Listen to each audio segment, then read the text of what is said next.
Audiobook do livro Sua Realidade Imortal, por Gary Renard. Capítulo 8. Olhando para o Futuro, Parte 2.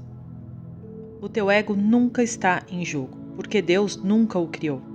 O teu espírito nunca está em jogo, porque Deus o criou.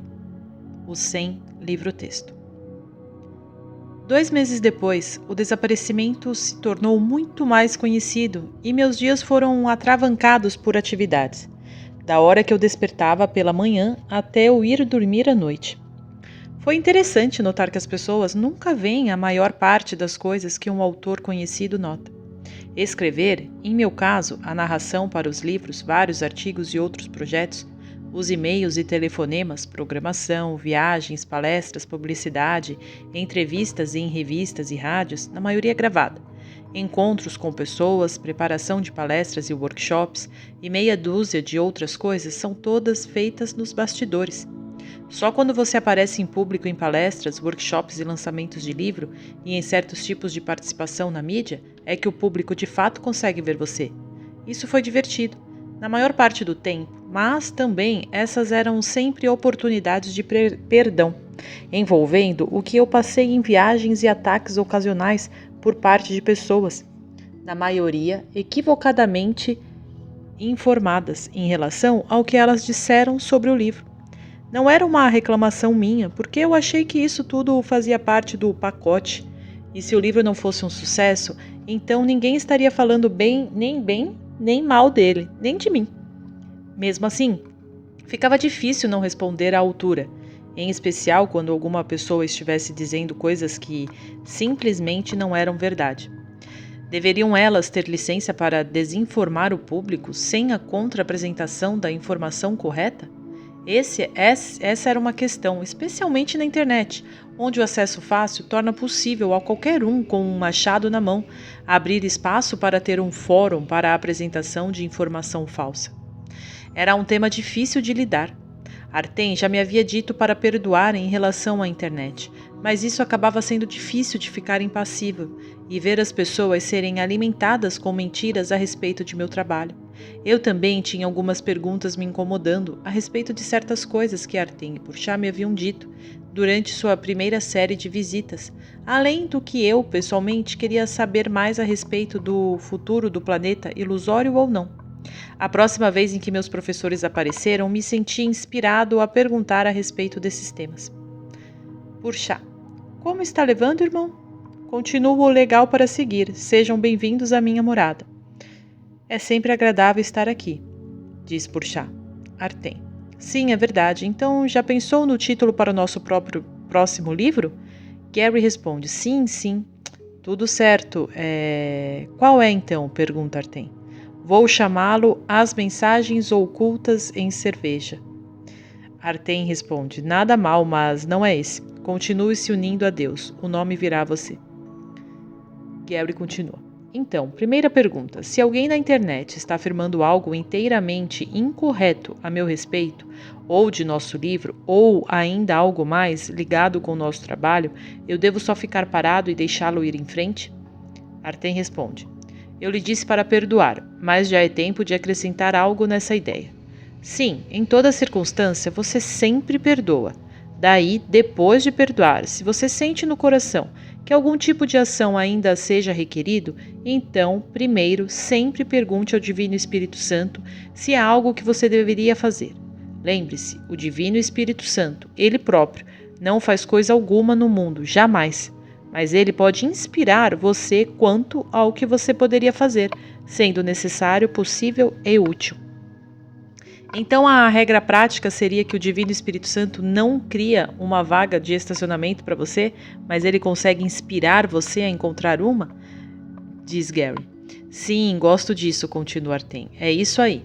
E a coisa importante é, pondo-o a cargo do assunto, você está desfazendo a ideia de separação em vez de reforçá-la. Então eu primeiro sempre perdoo e depois peço, diz Gary. Purchá responde: sim, havendo tempo. Algumas vezes há uma emergência. Pode não haver tempo hábil de pedir. Por exemplo, se alguém estiver tentando estuprar uma mulher, Ela pode não ter tempo de se unir em pensamento ao Divino Espírito Santo e pedir orientação. Nesse caso, ela deveria fazer o que seja apropriado e as circunstâncias lhe permitam. Essa não é a hora de aplicar aquela lição do livro de exercícios. Se me defendo, sou atacado. Lembre-se, o curso é praticado no nível da mente. Se você é uma mulher e um homem está tentando estuprar você, dê-lhe de imediato um chute bem forte entre as pernas. Artem agora continua. Obrigado, Portia, a voz da experiência. Então, se alguém ataca você e houver tempo, perdoe. Depois de perdoar, se você não sente vontade de retaliar, não o faça. Se sentir necessidade de alguma resposta, ponha o Divino Espírito Santo a cargo da situação. A diretriz que recebe poderia ser: esqueça isso, nada faça, ou então poderia ser que você fizesse alguma coisa. Se for esse o caso, nada faça até que você seja instruído ou inspirado a como fazer o que tenha de fazer. Deu para entender? Deu para entender, diz Gary. Agora quero perguntar a respeito de várias coisas que você disse antes. Alguém da Inglaterra destacou que se o verdadeiro Shakespeare era um conde, então isso faz dele parte da nobreza, e não da realeza. Mas você se referiu a ele como realeza. Deu para captar? Não, responde Artem. Desculpe, meu amigão, mas foi você que errou.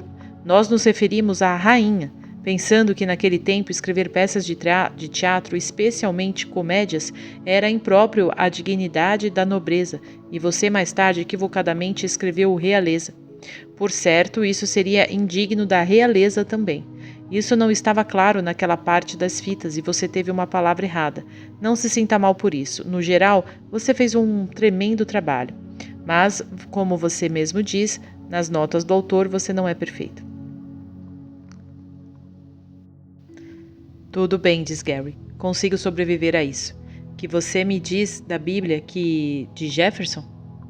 Você disse que ela seria tomada disponível logo, para pessoas que a querem ver. Agora, é verdade que a própria verdadeira Bíblia de Jefferson foi colocada em exposição em Monticello?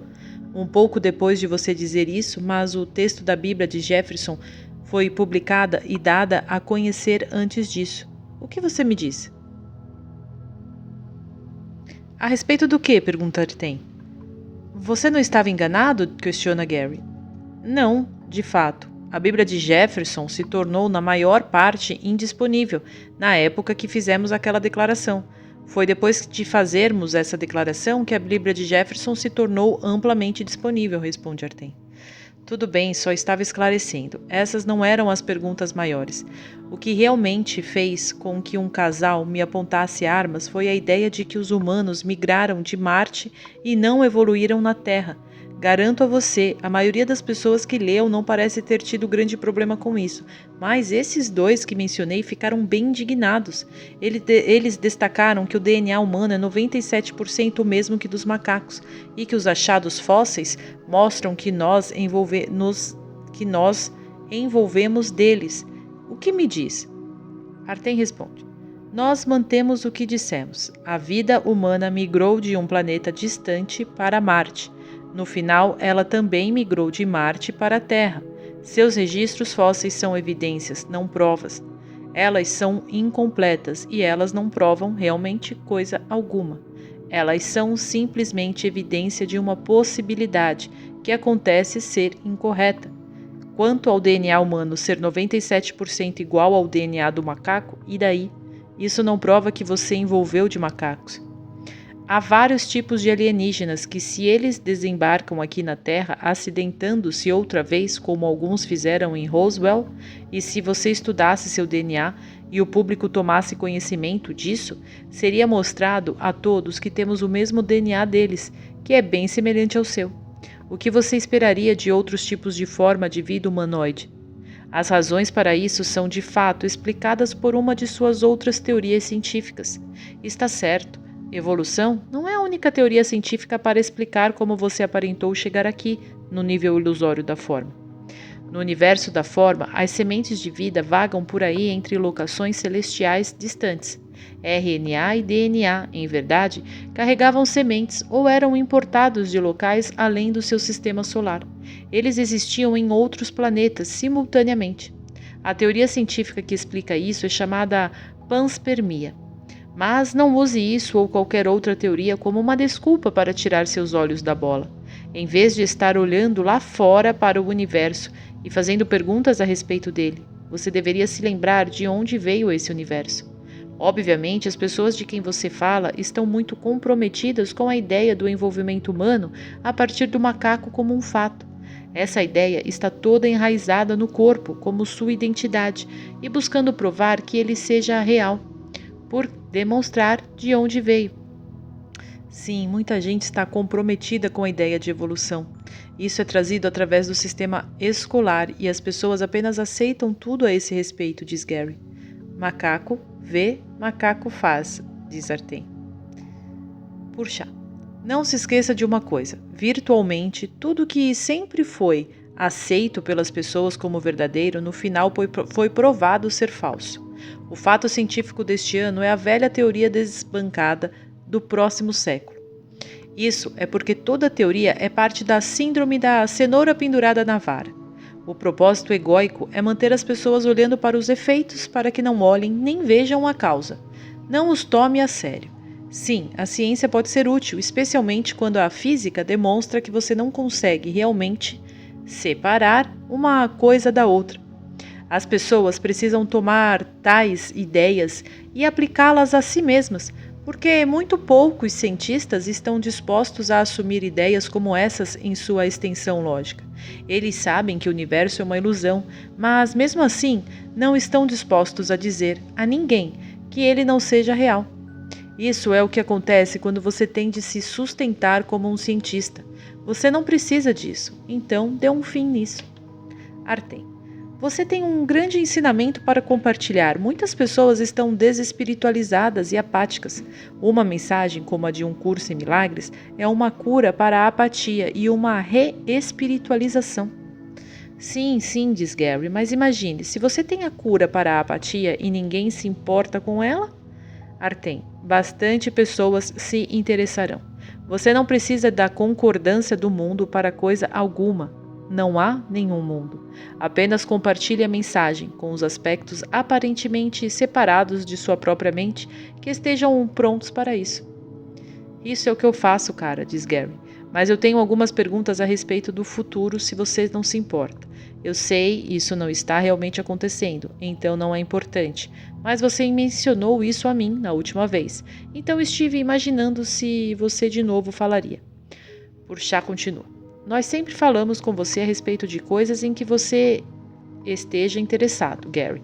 Essa é uma das maneiras pelas quais tornamos o perdão relevante para a sua vida. Não há teorias. Elas devem ser aplicadas a qualquer coisa em que você esteja interessado e no que quer que esteja acontecendo em seu sonho. Assim é como o perdão verdadeiro funciona. Isso é como o curso diz a respeito de aplicar as ideias do livro de exercício. É o uso destas ideias que lhes dará significado para ti e te mostrará que são verdadeiras. O 100 livro de exercícios. Nessa nota pode perguntar, diz Artem. Muito bem. Muita gente está dizendo que o calendário maia termina no ano de 2012 e que isso significa que o fim do mundo vai ocorrer nesse tempo. Vocês não mencionaram nada sobre isso em sua primeira série de visitas. Então, fiquei imaginando se ao me contar sobre o novo século, você negligenciou mencionar o fim do mundo. Artem responde. Não, sinto muito, mas não temos nenhum fim do mundo programado para essa data. O ano 2012 é um fim de um ciclo, não o fim da raça humana. O que sempre acontece no início de um novo ciclo é o início de uma nova fase. A razão de nós não a termos mencionado é por se tratar de um ciclo, quer dizer, isso é cíclico. Isso significa que se repete. Isso é o que ciclos fazem. Então você tem outra vez o que já aconteceu antes, repetido de uma forma diferente. E então as pessoas tratam isso como se fosse importante, quando tudo isso realmente só prova que quanto mais as coisas mudam, mais elas são a mesma coisa. O que está acontecendo é sempre aparentemente novo, mas de repente, de forma diferente, a mesma velha coisa. Daí o dito sábio, nada há de novo sob o sol. Isso é verdade. Então não há apocalipse nem nenhuma mudança nos eixos da Terra para instantaneamente congelar as pessoas até a morte ou coisas assim? Pergunta Gary. Não, responde Artem. O que acontecerá no novo ciclo é uma porção de coisas boas, misturadas com uma porção de coisas ruins. Isso é dualidade. No lado bom, você começará a ver mais cooperação dos Estados Unidos em tentar pôr fim ao aquecimento global. Nesse assunto, seu país se colocou numa posição inexplicável em relação ao resto do mundo. No meio tempo, o clima já está mostrando os sintomas dos efeitos da presença de águas oceânicas mais quentes. Você terá um número recorde de 27 tempestades e furacões tropicais no Atlântico esse ano. A cada vez que a água aqueça 1/10 de grau, você terá mais tempestades e elas serão também mais poderosas em média. Essa tendência continuará e seu país no final entenderá a mensagem, depois de haver uma mudança na liderança. Cientistas também notarão o transbordamento de mais água fresca nos oceanos pelo derreter de geleiras e de chuva extra. Isso também produz um efeito.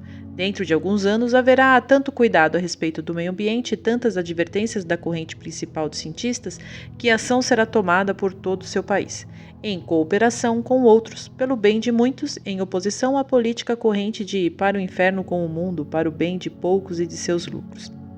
Em lugar de vender o futuro das crianças, isso de fato se tornará moda, no nível de governo, de entregar às crianças um planeta decente. Quando você tem uma tão alta concentração de opinião entre cientistas de que gases aquecidos presos em fluidos de fósseis estão levando a uma elevação de temperatura que, se não estancada, derreterá as calotas de gelo, elevará o nível dos oceanos em quase 1 metro até o final do século, inundará comunidades costeiras e trará ainda mais inundações, secas e tempestades, isso mesmo os governos têm de ouvir afinal. Tenha em mente que isso tomará um tempo para ser revertido e as pessoas ainda estarão amedrontadas pelos extremos a que chegarão as condições do tempo, tanto de calor como de frio. Advertências globais conduzem a climas extremos em diferentes formas. Mesmo assim, isso será finalmente revertido e a cooperação global fará as pessoas mais otimistas a respeito do futuro. Isso talvez venha a se tornar uma boa hora de destacar que, a despeito de todas as coisas terríveis que você ouça no noticiário todos os dias, as pessoas estão se saindo melhor hoje do que jamais foram. Há 100 anos atrás, a média de vida era de 49 anos, agora é de 75. No final deste século, a média de vida terá se elevado para 100 anos. Não será incomum para as pessoas viverem até 130. Elas até podem não senti-lo, mas a verdade é que essas pessoas estão mais a salvo agora do que jamais estiveram. Se isso não é verdade, então por que elas estão vivendo mais tempo? Gary: estou seguro de que isso é verdade, mas obviamente o método preferido de conseguir mais poder é de jogar com o medo das pessoas. Então elas quererão repousar no governo, para que as protejam, mesmo que o governo não seja lógico em suas políticas. Isso me lembra uma frase que sempre me espicaçou. Há 100 anos havia um senador republicano de Massachusetts chamado Henry Cabot Lodge. Seu neto também foi senador e candidato a vice-presidente de Richard Nixon em 1960. O primeiro Lodge, há um século, estava no primeiro andar do Senado nos Estados Unidos, durante a discussão sobre uma grande crise econômica, e ele disse a seus colegas: há alguma coisa que possamos aparentar fazer? Eu sempre achei essa declaração muito engraçada. Sim, isso era, diz Purchá. Por certo, na era da televisão, ele deveria cuidar um pouco mais de suas declarações públicas. Mas, retomando ao assunto, não se esqueça que lhe contamos antes que o mundo está prestes a passar pela maior prosperidade econômica geral da história da humanidade. Não mudamos nossa opinião sobre isso. Então vocês, caras, estão afirmando que as pessoas viverão mais tempo, as coisas estão ficando melhores em geral, e sim, nós estamos estragando o meio ambiente, mas as coisas vão mudar por perto de 2012, com o começo de um novo ciclo. Isso soa como uma porção de notícias boas. Então, quais são as más? Bem, há muita coisa, começa Artem. Você começará esse ano a ouvir falar mais a respeito do novo líder do Irã. No nível da forma, esse cara é má notícia.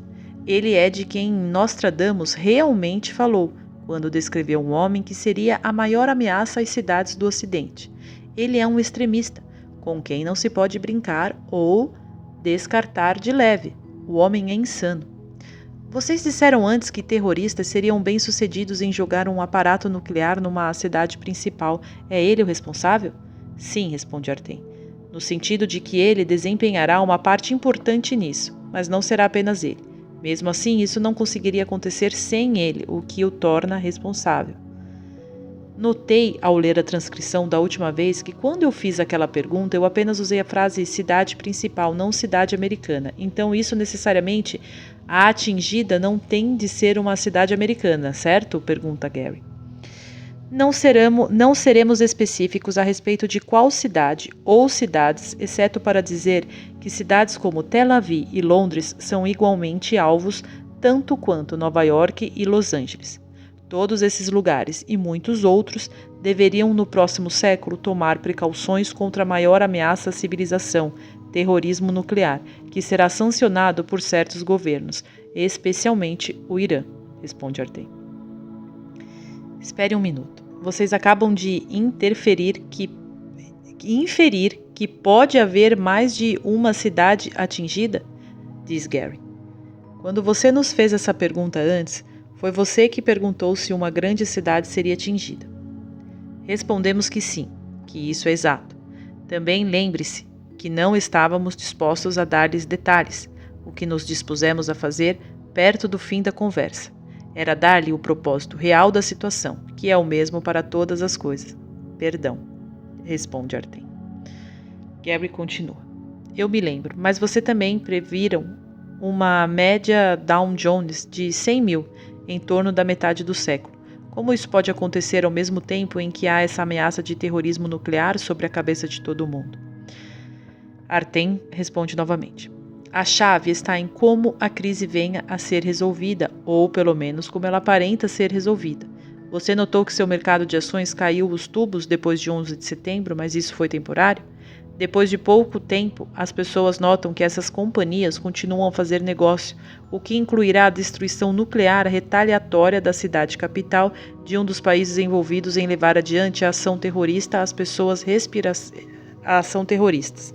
As pessoas respirarão aliviadas e os negócios no final serão maiores que jamais. Isso não acontecerá na noite para o dia, mas acontecerá. Haverá uma expansão tão grande no comércio que as pessoas se jogarão umas contra as outras para comprar estoques nos próximos 50 anos. E em adição, quando as pessoas se sentirem aliviadas em relação a uma situação aparentemente resolvida, elas realmente abrirão suas carteiras. Gary. Sim. Eu notei no último ano, nos aviões, praticamente ainda não havia quase nenhuma criança, e isso de 2 anos e meio a 3 anos, depois de 11 de setembro. Mas agora, de repente, 3 anos e meio depois de 11 de setembro, começo a ver muito mais crianças nos aviões. Famílias estão viajando juntas de novo, como costumava ser. E parece-me que você esteja dizendo que a real ameaça esteja em outras áreas. Isso é verdade? Artem. Eu não usaria a palavra real. Lembre-se, nada do que você vê é real. O que você é, em verdade, é real, e nada real consegue ser ameaçado. Também não estou dizendo que todo voo de avião seja garantido como seguro. Estou dizendo que há coisas maiores para acontecer, no livro dos terroristas. Bem, parece que você está dizendo que Teherã vai ter ataque nuclear dos aliados em retaliação, diz Gary. Exatamente, como os alvos no Ocidente. Não vou ser específico a respeito de qual cidade terá retaliação, responde Artem. Isso é triste, diz Gary. Quero dizer, quando você se lembra que o mundo atravessou os últimos 60 anos sem usar armas nucleares, de alguma forma eu estava esperando que permanecesse assim, diz Gary.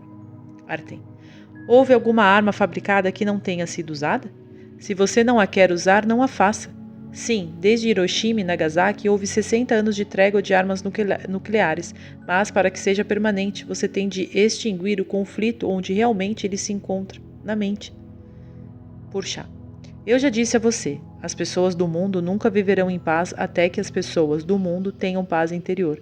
O problema tem que ser solucionado no nível da mente, não no nível do efeito, o conflito. Muitos professores famosos de Marianne Williamson e David Hawkins ensinam que as pessoas nascem inocentes com um quadro limpo e daí então são atrapalhadas pelo mundo. Isso não é verdade. As pessoas nascem com o ego inteiro. Daí eles se põem em ação. Se o ego já não estivesse aí na mente delas, então elas nunca teriam vindo para cá, para nascerem aqui em primeiro lugar. Mesmo assim, cada existência é sempre uma oportunidade, igual para todos, de desfazer o ego e romper para sempre o ciclo vicioso de nascimento e morte. E no meio tempo, se você quer ter paz no mundo, o único jeito de fazer isso, de forma duradoura e significativa, é estabelecer uma condição permanente de paz interior dentro da mente de cada uma das pessoas que aparentam estar aqui. Como J diz em seu curso, o que você vê em sua circunstância é sempre o retrato externo de uma condição interna. Ultimamente, tem havido uma porção de conversas a respeito de criar um Departamento da Paz no governo dos Estados Unidos. Esse é um belo pensamento, mas a diplomacia tem sido tentada continuamente. Por certo, isso foi o pensamento lindo para formar a Liga das Nações e o pensamento maravilhoso para formar as Nações Unidas, e continua sendo um pensamento bonito para formar um Departamento da Paz. Nada há de errado com isso. Apenas não espere que isso funcione sem paz na mente de cada um. Qualquer tentativa de trazer a paz ao mundo terá só um impacto no mundo temporariamente útil, na melhor das hipóteses, porque você está tentando resolver o problema onde ele não se encontra, no efeito, em vez de onde ele está, na causa, a mente. Lembre-se desta citação pungente de Um Curso em Milagres. Quando se trata de tentar fazer paz no mundo, porque não se trata de parar as guerras, trata-se de parar a causa delas. Não te equivoques tomando trégua por paz, nem transigência por escape ao conflito. Ser liberado do conflito significa que ele acabou. A porta está aberta, deixaste o campo de batalha. Não ficaste vagando por lá na esperança tímida de que ela não iria retornar, porque as metralhadoras cessaram e o medo que assombra o local do medo não está aparente. Não há segurança em um campo de batalha. Podes olhar de cima para ele em segurança e não ser tocado, mas dentro dele não podes achar segurança alguma. O 100, livro-texto.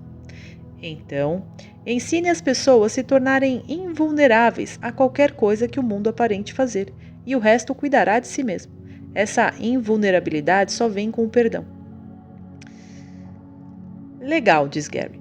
Eu seria negligente se não lhe perguntassem mais a respeito do que está por acontecer. Por exemplo, você disse que células movidas a hidrogênio são a energia do futuro. Esse ainda é o caso? Artem responde. Sim, mas haverá um cisma entre a Europa e a América. A tendência na América nas próximas 2 décadas será em direção aos híbridos. As pessoas se sentirão bem dirigindo carros que usem menos gasolina. Na Europa, haverá mais um esforço concentrado no desenvolvimento de veículos movidos a hidrogênio. Como resultado, a longo prazo, a Europa estará adiante da América nessa área. Isso traz um tema que desempenhará um papel importante no percurso da maneira que o poder do mundo fica distribuído ao longo do próximo século. A América não está produzindo o número de engenheiros que costumava fazer. A União Europeia e a China reconhecem a importância da matemática, das ciências e do planejamento para o futuro. Na América, por enquanto, tudo o que você reconhece é a importância do dinheiro. Isso pode até funcionar bem a curto prazo, mas não funciona a longo prazo. Sem um forte investimento na educação correta e no planejamento, a América começará a lentamente perder terreno para a União Europeia, que será a usina de força econômica do futuro. A China ganhará também, mas a falta de incentivo que há lá para a maioria das pessoas não as ajudará. E aí você vê mais uma vantagem melhor aproveitada pela União Europeia. Há capitalismo suficiente na Europa para as pessoas receberem incentivo. Há também suficiente socialismo para as pessoas serem cuidadas em áreas importantes como o tratamento de saúde. Na América, a razão número 1 da falência financeira são pessoas sendo aniquiladas por contas médicas. E agora as pessoas em seu congresso se movimentam para punir ainda mais essas pessoas com problemas de saúde e torná-las reféns de bancos, hospitais e companhias de cartão de crédito, para as quais as pessoas no congresso trabalham. Elas também continuarão a sancionar a tendência das corporações, que trapaceiam há muito tempo em suas pensões. Na Europa, no Canadá e em outros lugares com políticas mais sadias, as pessoas não têm de se cuidar a respeito de perder tudo que têm por causa de doença. Isso lhes dá mais incentivo, não menos. Na América, a falta de inteligência, de compaixão, de pensamento avançado, de investimento em educação, em matemática e na ciência, e de atender apenas a simples ganância dentro dentro de poucas décadas, causará a seu país descer abaixo da União Europeia como líder econômico. É irônico que um país que conquistou sua liberdade da Inglaterra como uma força revolucionária num mundo conservador haja se tornado uma força conservadora que perca espaço e comece a ceder seu lugar para os mesmos países contra os quais se revoltou e outros países que considera serem seus aliados. Mesmo assim, diz Gary, você continua vendo Down subindo a 100 mil? Artem responde, sim, isso será um boom econômico de dimensão mundial. O primeiro sinal de mudança dos tempos será que a Europa se beneficiará ainda mais. Você pode me contar a respeito de mais alguma tendências do futuro? Pergunta Gary. Artem responde, computadores quânticos que assombram sua mente, elevadores espaciais que levantam cargas pesadas através do ar e em órbita, viagens de turismo para a Lua, teletransporte, todas essas coisas acontecerão num futuro não tão distante. Teletransporte? Pergunta Gary. Você quer dizer como eles faziam em Guerra nas Estrelas, na nave Enterprise? Artem responde. Muitas das coisas que se tornam fato científico foram ficção científica não há muito tempo. Você pode se lembrar da versão original daquele seriado? Eles usavam ferramentas que consideravam comunicadores para falar entre si. À época parecia ficção científica. Hoje, grande percentagem de sua população usa os telefones celulares para falar entre si, e eles se parecem com esses comunicadores usados nessa série. É mesmo, diz Gary. Você sabe uma das boas coisas a respeito de telefones celulares? Eu me lembro que há 15 ou 20 anos atrás havia todas essas pessoas andando e falando consigo mesmas. Agora não precisam mais disso. Elas podem andar em volta falando em seus telefones celulares. Por certo, você sabe que há alguns deles andando em volta falando em seus telefones celulares e não há realmente ninguém do outro lado? Artem. A viagem espacial do futuro não será sempre feita em espaçonave. Viagens para lugares distantes serão algumas vezes conseguidas irradiando para pessoas lá. Leva dias hoje voar para a Lua, mas você um dia será capaz de irradiar alguém para lá em 3 segundos. De fato, quando você mira o próximo século, irradiação é a forma de viagem espacial que se tornará prevalente. Assim como pesquisadores, já com sucesso, teletransportam raios de luz através de seus bancos de laboratório. Essa tecnologia será implementada em nível biológico, macroscópio, e as pessoas serão transportadas por raios de um lugar para o outro. Isso tem todos os tipos de vantagens sobre outros métodos de viagem espacial. E é isso aí, amigão, diz Porchat. Não queremos espichar essa sua imaginação muito mais. Você tem muito trabalho a fazer. Só se lembre, para que tudo isso serve? Enquanto você, andando ao longo de seu cinema de sonho, que você escreveu e dirigiu, e daí se esqueceu a respeito, para que tudo parecesse real, perdoe o que você fez e retorne a Deus. Demonstre que você tem a sabedoria verdadeira, vendo a inocência em todas as pessoas, e assim faça a sua própria, e tenha 2 meses grandiosos. Sim, e divirta-se sempre, diz Artem. Muito grato, caras, e não hesitem de dar um pulo aqui num dos workshops se estiverem afim, diz Gary. Quando eles se foram, me sentei ali, em silêncio, contemplação, pensando a respeito de tudo o que disseram e, dado tudo o que eu estava sendo ensinado, eu me dei conta de que a única maneira viável de funcionar no mundo é estar sempre preparado a perdoar tudo, não importa o que aconteça, e daí, de fato, não importará o que aconteça. Senti-me como um observador, apenas vendo os dias passar, com Jota junto a mim, grato a meus amigos por tudo o que me ensinaram, lentamente, mas muito firme e confiante, preparando-me para me graduar numa forma mais elevada de vida, e mesmo assim desfrutando, sem nenhuma culpa, os prazeres que esse prazer tenha a me oferecer.